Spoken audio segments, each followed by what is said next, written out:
હાલ જે સુરેન્દ્રનગરના કોડ ગામમાં ખેડૂતોના ખેતરમાં વીજ થાંભલા નાખવામાં આવી રહ્યા છે ને કલેક્ટર દ્વારા આ જે જમીન છે તેને બિનપિયત કરવામાં આવી છે, તેના કારણે ખેડૂતનો આક્રોશ સાતમા આસમાને જોવા મળ્યો ને કલેક્ટર સામે કડક કાર્યવાહીની તેમણે માંગ કરી છે। સરકાર આમાં શું કરી રહી છે ને અગાઉ પણ કલેક્ટર જેલમાં જઈ ચૂક્યા છે આ વિવાદને લઈને, ત્યારે શું સમગ્ર મામલો છે વિગતે વાત કરીએ। વૈષ્ણવજન તો તેને કહીએ જે પીડ પરાઈ જાનાને રે। દર્શક મિત્રો, નવજીવન ન્યૂઝમાં આપનું સ્વાગત છે। હું છું ફૈઝાન।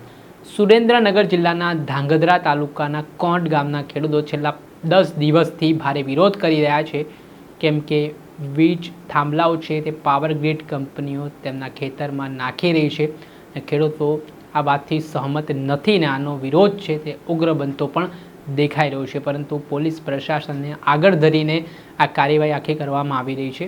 ત્યારે આ બાબતે પ્રશાસન પણ એટલો જ જવાબદાર માનવામાં આવી રહ્યો છે। થોડાક દિવસ પહેલાં સુરેન્દ્રનગરના જિલ્લા કલેક્ટર દ્વારા એ જે જમીન છે તે બિનપિયત કરી દેવામાં આવી હોય તેવા આરોપ ખેડૂત આગેવાન દ્વારા લગાવવામાં આવી રહ્યા છે। સાથે જ તેમણે ખેડૂતોની પીડા વિશે વાત કરી છે। હાલ સિઝન ચાલી રહી હોવાથી ખેડૂતો કામમાં વ્યસ્ત છે।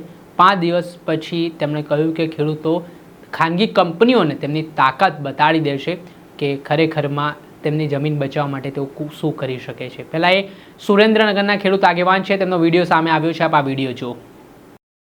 ખેડૂત ભાઈઓ, અત્યારે અડાણી વાડીની લેન્ડનું તમે જુઓ છો કે કોઈના ખેડૂને ખૂબ અત્યારે હેરાન કરે છે, પણ તમે એવું ના માનતા કે કોઈના એક જ ખેડૂત રડે છે। સુરેન્દ્રનગર જિલ્લાના તમામ ગામના ખેડૂત રડે છે। અત્યારે ખેડૂતની કામની સિઝનના હિસાબે માણસો ભેગું 5 દી તમે જવા દો એટલે પાવર કંપની વાળાને ખબર પડશે કે કેટલા ખેડૂત ભેગા થવાના છે।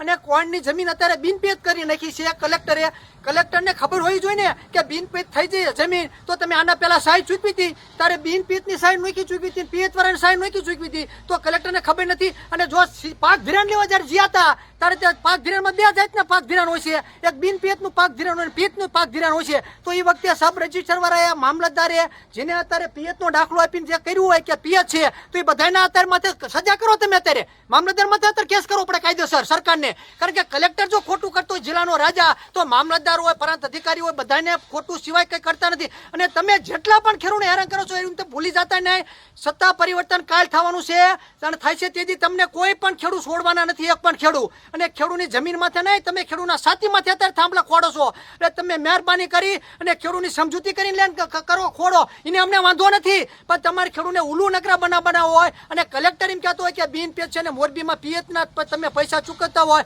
તો અન્ય જ્યાં સુધી હાલે। અને જે કલેક્ટર આવું ખોટું કર્યું હોય ત્યારે કલેક્ટર જેલમાં છે ને આના કાંડા પણ કાપી નાખવા પડે। આવું કલેક્ટર જો ખોટું કરતો હોય અને સરકારને પણ ખબર હોય ને આખા દુનિયાને અત્યારે ખબર છે કે કોઈનમાં બિનપિયત કરી નાખ્યું તો કલેક્ટરને સરકાર ત્યાં હુતી છે। અત્યારે સરકારને જાગૃત થવું પડે કે આવા કલેક્ટરો જો આવું ખોટું કરતા હોય, મામલતદારો ખોટું કરતા હોય, પાક ધિરાણ વખતે તમે લખી દીધું હોય કે બિનપિયતની લોન વધારે મળે છે અને પિયતની ઓછી મળે તો મામલતદાર માથે પણ કેસ કરો, ધાંગધ્રાના તમામ માથે કેસ થવા પડે, બધા જેલમાં ઠૂક દો।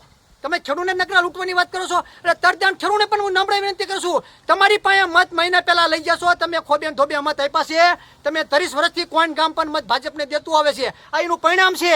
તમે અત્યારે મત દેવાનું બંધ કરો, ભાજપ સરકાર કાઢો, ખેડૂત વિરોધી છે। એટલે હું તમને જાતરથી કહું છું કે મત ભાજપને ટપકું કરતા નહીં। 2027માં ધારાસભાની ચૂંટણી આવે ને તેથી પણ તમે ભૂલી જશો પાણીની લાલચમાં, એટલે ભૂલતા નહીં ને આ સાંભળા અત્યારે આવે છે, હજી થાંભલા જેવું તો કેટલી બીજી વસ્તુ આવવાની છે, એટલે તેથી તમને ખબર પડવાની છે।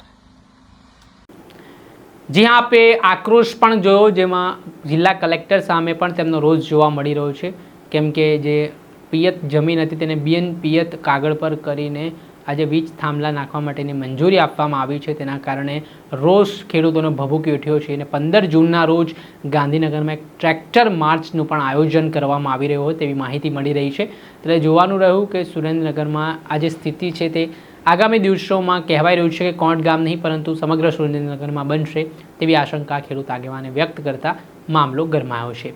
દર્શક મિત્રો, આવા જ વિડીયો જોવા માટે, તમારો અવાજ બનવા માટે નવજીવન ન્યૂઝ ચેનલને લાઇક કરી લો, સબસ્ક્રાઇબ કરી લો અને વધુમાં વધુ શેર કરો।